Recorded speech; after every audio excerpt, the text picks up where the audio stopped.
Guys, this is Nevin here from the Marketing Contractor. In this video, I'm going to go over a really simple formula.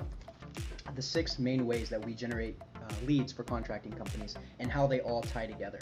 Okay, so let's just go over this real quick. Number 1, you've got referrals. Referrals are a gold mine because whenever somebody does, whenever you do work for somebody, for a client, and they're happy with it, they're going to tell their friends. And a friend referring you whenever somebody hears that your company is a great company through the word of a friend, it means significantly more than it would ever mean if they heard it from you. It just does. They trust their friends. So referrals are huge, and I'm going to get into how we maximize referrals. So every customer that we bring in for a client, our goal on the back end is to turn that customer into 2 additional customers through referrals. And you can do that with your email follow-up sequence, and you can do that with social media, and there are some really cool ways you can do that. And I actually should have... I also want to go over not only the top ways of getting customers, but the top ways of actually keeping customers and maintaining customers over a long period of time. So I mentioned referrals, but we also have search ads. So whenever we're a contracting company, now I'm listing these in order of the number, where you're going to generate them. So with search ads, I'm talking things like Google ads, Bing ads, and pretty much stops there. Google and Bing, but Google being 90% of the traffic. So Google obviously being the big dog in this game. Search ads, guys.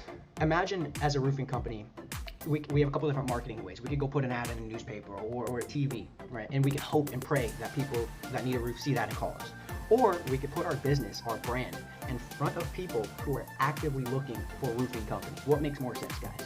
What makes more sense? Putting your company in front of people who are actively looking for it, or just blasting it out there hoping that people come in? So that's search ads. Number 3 is SEO. So it's very similar to search ads, but instead of having to spend $10 or $20 per click, you're getting clicks for free. Now this is a long-term strategy, but if you invest up front and you invest early, it can pay huge dividends, more than you could ever get from search ads alone. Number 4 is local listings. These are things like Yelp, Angie's List. We get a lot of customers from Angie's List, not a lot from Yelp. It's great. They're very beneficial. You can get a bunch of them very quickly. Number 5, social media. Now this ties back to the referrals. Because let's say, for example, you just finished doing a roof or plumbing or whatever for a customer. If it's something more aesthetically pleasing, you'll be better off with social media. If it's a plumbing, if you're into plumbing and HVAC, that's not as sexy. I wish it were, it's just not.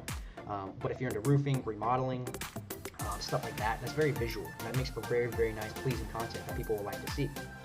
So social media is a great way to put a before and after picture, tag the customer, they share it to all their friends. Now they've got about 300 or 400 of their friends seeing that you did work for them. That's the best marketing you can get, because that's word of mouth right there, except you're going digital with it. Step 6, I like to use postcards. So I know this is a little outdated, but if you use it correctly, your ROI can be through the roof.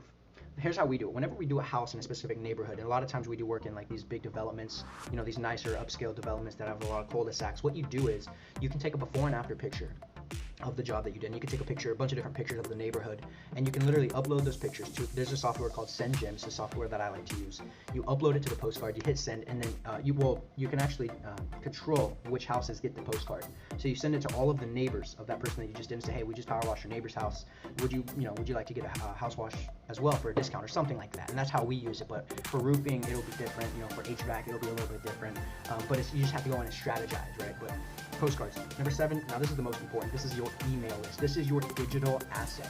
Now your digital asset, the reason I call it that is because it's a list of people, right? And let's just say you get 40 people on your email list every month. Okay. Over the course of a year, you have 480 people on that list. Now these are extremely high quality leads because these are people who've already purchased from you. Now what this opens it up is, one, they can purchase again. If you have a service that's required like a yearly maintenance, boom, you can service them every single year. Right? Or you can set them up on a monthly contract where you come in and you check their ventilation or whatever every 3 months or whatever, right? So you can get them set up like that. But 2, you can also get it set up to where you sell them other products. So maybe you did a roof and you noticed that maybe their gutters were bad. So you send them a follow-up a little while later asking them for how their gutters are doing. Or you can ask them about their siding or their windows. So you can sell them other services, but you can also partner up and sell them other people's services if you wanted to do that. Another thing is you get reviews and referrals through email list as well. So it's all these different things that kind of go together that increase your odds of getting customers. So that's what it comes down to. In each market, you're going to have between 1,000 and 10,000 searches for whatever service it is that you offer. Could be less, could be more, just depends on your area. It comes down to how many of those people are coming to you versus your competitors. And what are you doing to grow that list, that asset, so that you don't have to keep spending more and more and more and more money to get customers. Eventually, you just have a list of customers that you don't have to market to anymore, and that's ideally what the goal is. So this is kind of like a brief overview of the top ways that we generate leads for our clients and how they all tie together, because they really do all tie together. SEO and local listings tie together. Search ads and SEO tie together. Referrals and email. I mean, referrals tie together with everything. Once they become a customer, whether it came through any of these main things, they're a referral, and that ties together with social media and email, and it all really is interlocking. So hope this video helps, guys. If you're looking to get your marketing done for you as a contractor, go ahead and click the link in this video, and you'll go to a page where you can get your website built for free. It all starts with a great website. That's where it starts. That's square one. So go ahead and get your free website squared away, get it designed. If you like it, great. Maybe you pay for it. If not, fine. You don't have to go with it. But yeah, guys, go ahead and click that link, and we can start working for you. Appreciate your time.